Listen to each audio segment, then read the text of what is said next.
Are we live? I think we're live, guys. We're live. What's going on, YouTube? What's going on, guys? What's going on? It's just, I mean, that's really done a lot of good, hasn't it?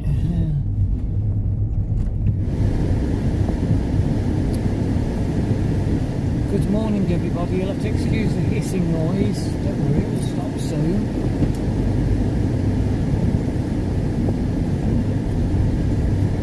It's not working at all anyway.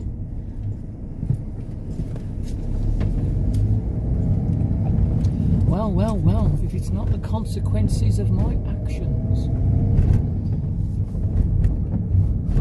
Oh, we're fine at the bridge that I didn't want to cross. Oh, shut up. That's what you're talking about. Well, good morning, everybody. And I had a nice day yesterday. It was a lovely day for once. Tough. Ball ache, yes. Ball ache. This is where the moaning starts, because I've had to go to digital, and I'm using an app. I hate that word, app. Bit of software called Free Agent, and it's a bloody ball ache because it's overcomplicated. I don't need all those bloody different categories and God knows whatever else. I just want it to suit me, and because my accountant has full control over it, I can't change certain categories and stuff. I'm going to have to ask her, can I have full control over this, even if it's just for a few weeks, that I can sort it out so I can get it to suit me.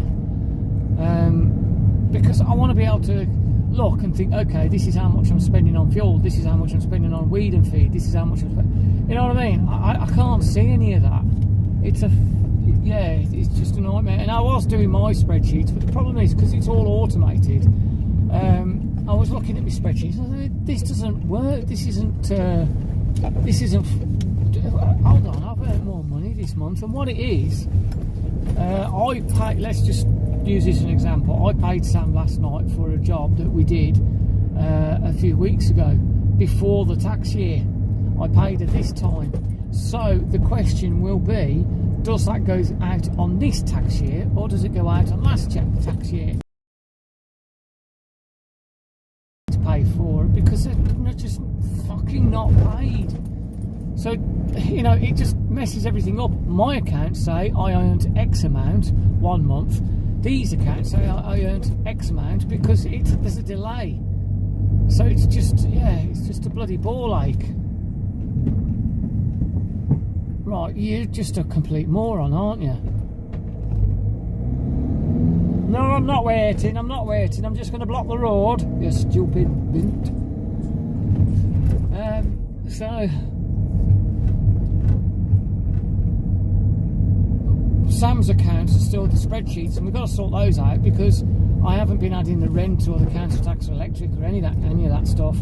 We're just losing so much money because I'm having to sort of work with different apps and stuff, and it's just not working. I am serious £47 at the moment every 2 weeks, just so that I can work. That's me chiropractor. You know, I'm actually paying money out of my money, my wages, to actually work, and it's like, for fuck's sake. Anyway, let's change the subject to something a bit more smiley face. I went round to my stepdad's and he was moaning because I never went upstairs. Well, I've been so busy, it's his own fault. If he hadn't have kicked us out, I would stand and have a chat with him. You know, we'd have our tea, we'd sit and have a chat and what have you, but you know, we miss out on all that because, well, I'm not there. We're not having tea together. So, you know, it's his own fault. I don't have time to say, are you all right? You know, I've got a chiropractor's appointment. I'm supposed to be there 10 minutes ago. Okay, you go. So bye. Oh yes, I didn't hear anything from Auntie Margaret. You don't know an Auntie Margaret? I know, but I'm not going to say her name on YouTube. But it's like that, and it's so frustrating, because I'm saying I've got to go, and you feel really ignorant. You know, that's how life is. You know, I want to go home, and that was her meal, purely because we just did not have time. The thing is, people like that, they just don't see it. They sit around doing fuck all day, and well, they just don't see it. Anyway, so I did go round, and I said to Sam, go upstairs and see if you can find a charging cable.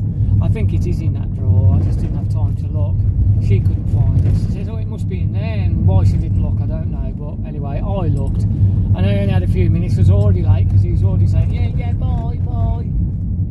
So I was already late, so I went upstairs. But I did find my original book, or one of my original books. I have the original book. I don't know when I wrote it. I wrote it when I was very, very young. But I found my original typed out version, the one I'm actually writing now, and fuck me, it's dark. I mean, okay, see you, Sam. What? Good night. And it really is dark. The prologue basically is written as a suicide, and yeah, it's fucking dark, and it's so descriptive as well. It's like there's a sequence where he's walking through a city, and I love this phrase. I don't even know where I got it from, but he says everyone was systematically going about their business. Everything seemed sort of evenly spaced, you know, like robots. And he says it looked like everyone had slowly de-evolved into an advanced state of high-performance Neanderthals. And it's such a contradiction, but it works so well. It's such a dystopian way of describing stuff. Programmed by, taught by machines, nursed by machines. It was a machine's world, and they were the slaves. And that's like fucking Matrix shit, that is. And I wrote that way before the Matrix. All right. It wasn't. Well, it was actually. It was a dream. It was actually a dream. So technically, it was the fucking Matrix before it even came out. But that's the thing when you're writing stuff, you know you're going to have a similar idea to someone else. I mean, 13th Floor has done a similar one. But even again, I don't even think there's anything from. I wrote it in 2026, and I don't think there was anything in 2020. Sorry, I wrote it in 1996, and I don't think there was anything out then which would be similar to what I wrote. Not that I know of, anyway. So, but it is so dark, though. It really is dark, and there's so much in there that I remembered because it was all based on dreams. Everything I wrote about was actually just based on the dreams, and it's just really weird reading it and what have you. And I put it through ChatGPT, and it did like similarities and stuff. Some of it got wrong, but it did some similarities, and it said it was a much darker dystopian future and what have you. And I guess what it is, it just mirrors how I felt then, because I was in a dark place. It was before I met Sam, and you know, it was 1996. It was 19. I was 26 years old. It's because I'm thinking 26. I was 26 years old. So it was before 2 years, wasn't it? 2 years before I met you. I met you in 28. 3. So 20. Was it? 1996 to 1999 is 3 years. So it was 1999 when we met. Yes. Right. I can't remember. So anyway, so it was 3 years before I met Sam. So you can, I mean, I was in such a dark place. I was ready to fucking die. Honestly, I'm not kidding you. I was ready to fucking die. So, you know, I know YouTube is going to like strike me out for that, but you know, the thing is, it was a different time then. You could say stuff like that, and the problem is it does do my brain in when you say something like that. And YouTube strike it out and say, oh, you can't say stuff like that. Well, no, it needs to be said. You can't hide stuff like that. If that's how you feel, you can't hide it, because somebody out there is light at the end of the tunnel. It's not his life is loosely based on my life, but it's like it's weird because you look at how things were and you read something like that and you think, bloody hell, I never realised how bad things were, really. And one of the scenes, he's walking through a city, and he sees two tall buildings. Now, I used to have an original dream that tall buildings kept falling down. Yeah. I've even got that written down somewhere in a dream diary, where these two tall buildings, basically the trade towers, that's where it come from, I think. I don't know, but there were two tall buildings in the distance, very, very tall, and they'd come down in my dream. They'd come down into the sea. But I didn't write that. I just wrote them as two incongruous monoliths. It's like, where the fuck did I get such a descriptive way? Where did I get such? I can't even speak now. Where did I get such a descriptive way of talking? But that's it. It's like, I'm going to have to change the dream sequence to sort of match the descriptive way I wrote it in originally, because it's far better than I wrote now. What I write now is very, very plain and basic, whereas, you know, years ago, when I was younger, it was very, very descriptive. You know, the little details, like the wind circled like little tornadoes, tiny little eddies on the cliff top, that type of thing. I can't remember, because that's the thing, I can't remember that. Are you tired? You should have had more sleep last night, surely. Anyway,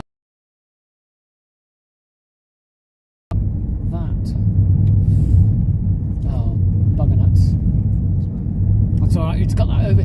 It says you must press something to stop it from overheating, but I don't understand why it just can't do it automatically. Put it out probably about 4 or 5 times, because I've got one somewhere where it's in little books and what have you, handwritten. I've got the typed version. I'm not sure if the handwritten is the same as the typed version. I don't think it is. And I've also got another handwritten that I wrote when I was even younger. I don't even know when I wrote that one. I think I wrote it.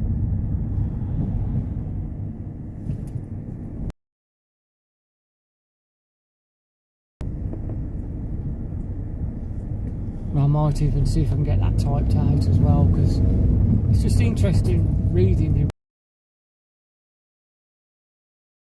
It's still there, obviously, because that doesn't change, but it's just the actual what happens.